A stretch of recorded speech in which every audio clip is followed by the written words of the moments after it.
day, everybody, and welcome to the Cannabis Insider. This is Bob Hoban along with Jeff Friedland, and today we have a special guest, and we're delighted to have Debra Borchardt here with us today. Debra is the co-founder, CEO, and editor-in-chief of the Green Market Report. She founded the Green Market Report because of what she saw as a need for a news website focused on the financial side of the cannabis industry. Debra has previously appeared on the Today Show, CNBC, CNN, and she is with us today, and we're lucky to have her on the Cannabis Insider. Debra, welcome. Thanks for having me. Well, our pleasure, our pleasure. Deborah, Deborah, I know you worked for years with Jim Cramer in TheStreet.com. Can you tell our viewers a little bit about your background and how you view yourself as a cannabis industry financial reporter? Absolutely. So I really started my career in the securities industry. I worked for Bear Stearns for 15 years. I had a securities license and I had a registered investment advisor's license. And I had really worked in a variety of jobs in the securities industry.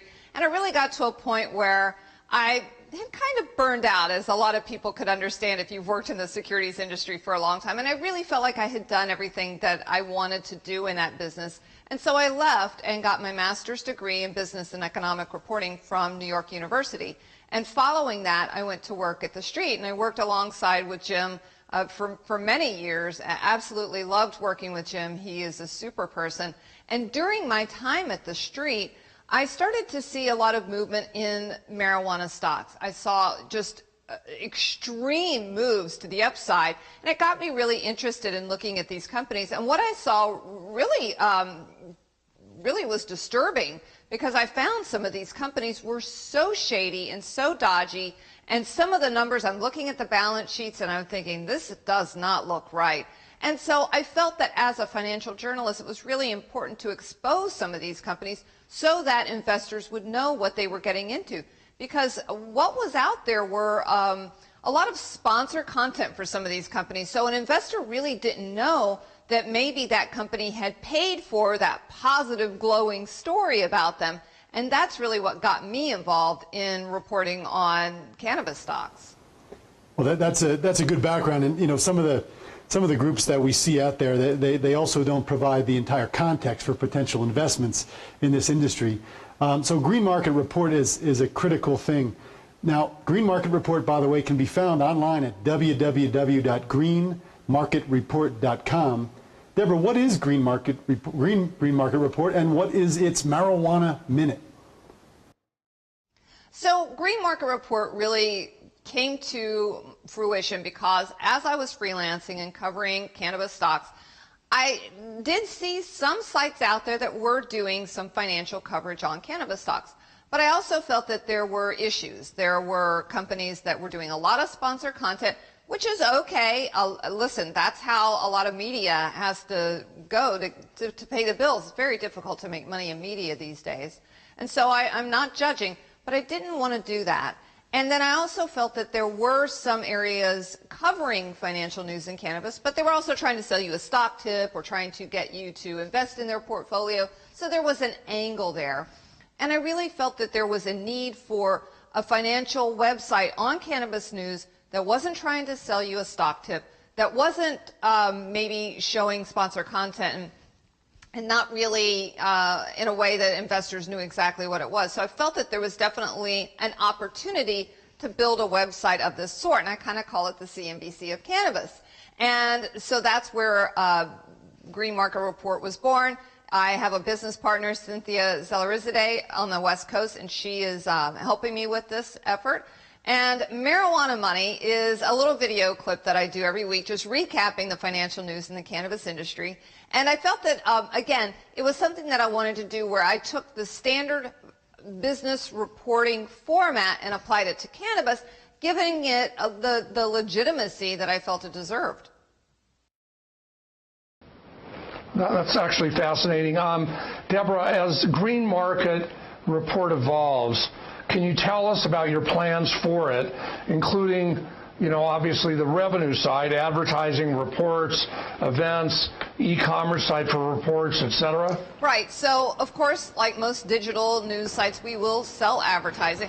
And I think what's really important here for us is that our audience is a very specific, targeted audience. It is cannabis industry insiders, it is investors, it's private equity folks. So when you're advertising on our site, you're really reaching the eyeballs of the people that you want to reach. Now, we'll also be doing some offerings of research reports on our site and earning a little bit of a commission there. I think that that's what's really kind of cool about our site is no one else is doing this, where you can go to one page and see reports from Greenwave Advisors, ArcView, Headset, and it's all in one e-commerce marketplace, and you can go, wow, that's a really interesting report. I want to buy that. So we'll be doing a lot of that. I think that's really, again, special and unique for cannabis investors.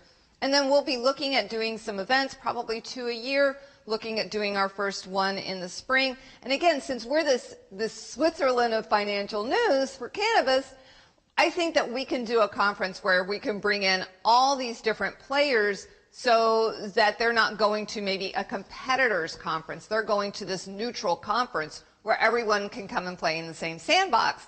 And then we've got some other plans going forward with the videos. And so it's pretty exciting what we've got planned.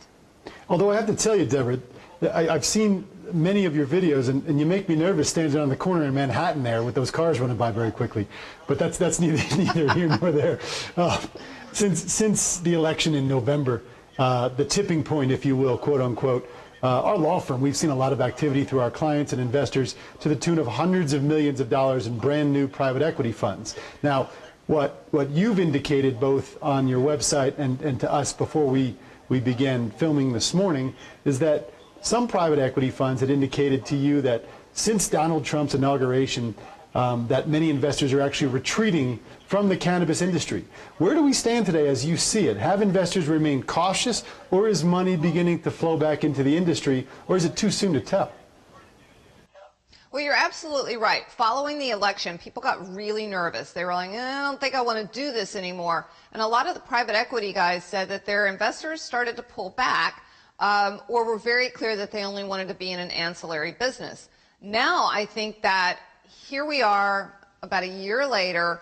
We haven't seen a big push from the Department of Justice. Even though they've made a lot of noise, they really haven't made a lot of action. And I think that lack of action has given people and investors a little bit of comfort that maybe they can proceed forward with their investments. So we are starting to hear about more money coming back. And to your point, there are these funds that are announcing huge raises that they have in plan. Poseidon Investment Management just announced they have a new fund, $100 to $150 million they're hoping to raise. MedMen, wow, did you see that one? They have a new plan for $250 million that they want to raise, and the minimum buy-in is $3 million. So you got to have $3 million before you knock on their door and come saying, I want to invest. So, and when they do their investing, they're only looking at big companies. You got to be making $5 million a year for them to look at you, to invest in you. So I am starting to see that now that we've kind of gotten that comfort level back with the industry, that the money is starting to flow back in. Okay, Deborah, as a follow-up question, I know you're based in New York. What categories in the cannabis industry do you view right now as being the most popular by investors? I mean, is it industries that don't touch the plant, which you hinted on, some of the ancillary businesses, or what's most attractive to family office groups, those investors that have to come to the table with a few $1 million, or real institutional investors? Well, I think there's definitely opportunities on the software side. We're still seeing disruption in that area. As you know, there's been a lot of push and pull between the seed-to-sale tracking software companies, BioTrack, MJ Freeway, so and Friendwell's Merrick. So I think that there is going to be opportunity there on that side. Having said that, I'm hearing that a lot of the money is flowing to ag tech. So a lot of money had been going into the cultivation facilities because everyone thought, hey, what could go wrong? You buy a building, you throw some plants in, they grow like weeds. Doesn't take much to then turn around and sell this plant. Well, that was great when the prices were super high, but the prices keep coming down and down and down. So now the issue for cultivators is how cheaply can I grow this plant? And that's where the ag tech comes in, because they're the guys that come in and go, hey, we can help you grow this plant a whole lot cheaper and get more yield. And that's where they're starting to see a lot of interest, is in that side of the business. And what's kind of cool about that is, so all these ag tech companies that are making their name in cannabis, they're going to be able to start to apply that to other types of foods. So there's a lot of opportunity there. We've seen a lot of talk, heard a lot of talk about publicly traded companies in cannabis. There's been a big focus on what's happening in Canada with the availability of the publicly traded markets there.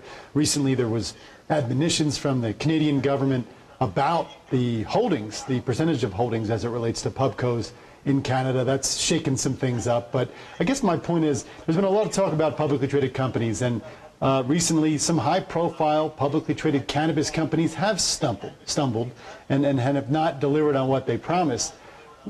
Could this have a broader effect on the cannabis industry and its investors? What's the impact of this? Well, I definitely think that the companies that have stumbled have given some cause for pause with the investors, and particularly, I think, with the exchanges that are a little nervous about getting involved with these companies. So you have several companies that have wanted to go onto the NASDAQ or go onto the New York Stock Exchange, and while there are a handful that have slipped in, they're also working hard to get them back out. Now, you've got Innovative Industrial Properties that's over at the New York Stock Exchange. They've been allowed to stay in, but we also know that there are a couple of other companies that the stock exchange may be working to try to get them out. We also know with NASDAQ that with High Times, who tried to merge with Deva and get into NASDAQ to be listed, NASDAQ has tried to push them out. And they keep appealing, and right now that's where they're stuck, is in this appeal territory. I think that NASDAQ is going to eventually be successful and get them out. So I believe that as these companies, though, grow and mature, they're going to have to, start to abide by the same expectations that investors have with mainstream companies. Okay. Debra, we saw the incredibly tremendous news for the industry of the investment by Constellation Brands of 200 million Canadian dollars, 190 million US dollars into Canopy Growth. I've publicly called Canopy Growth before this the 800-pound gorilla of the cannabis space in Canada. Do you expect to see more mainstream companies, more Fortune 500 companies make investments like this into the cannabis industry as an emerging industry? I would expect that you could see some of that in Canada because it's legal. I don't think that you'll see that in America until it becomes federally legal. None of these companies want to touch it with a 10-foot pole while it's still illegal. And having said that, they are all circling. They're like vultures circling and waiting and waiting. They're learning about it. They're creating teams within their companies looking at it, especially Big Tobacco, Philip Morris, Reynolds. They've got teams within their companies that are specifically tasked with looking at cannabis to where they could get involved. We're also seeing that, as you mentioned, on the alcohol side. As you know, in the states that have gone with legal adult use marijuana, alcohol sales have fallen. People aren't drinking as much because they're using adult use marijuana instead and substituting that. So these companies are definitely wanting to recapture some of the market. So I think that those are the two types of companies that you'll see get involved in cannabis, Big Tobacco, and alcohol. I don't think that you'll see other companies. Maybe you might see a Microsoft jump in for software. Maybe you'll see some packaging companies jump in on the packaging side. But really, I think you'll see it mostly in alcohol and tobacco. No, that's well said, Deborah. Wow, it's been a fast and furious time here. We appreciate you being here with us today, and we look forward to having you back on a future edition of the Cannabis Insider. I'd like to suggest to all of our viewers out there that you check out the Green Market Report. Again, www.greenmarketreport.com. And Deborah, again, thanks for joining us today. And if Jeff or I can ever be a resource to you, the invitation is wide open, and we look forward to talking with you again. Thanks for being with us today. And for those of you checking us out online, please check out the rest of our library at cannabisinsider.tv. Thank you, guys. Have a great day.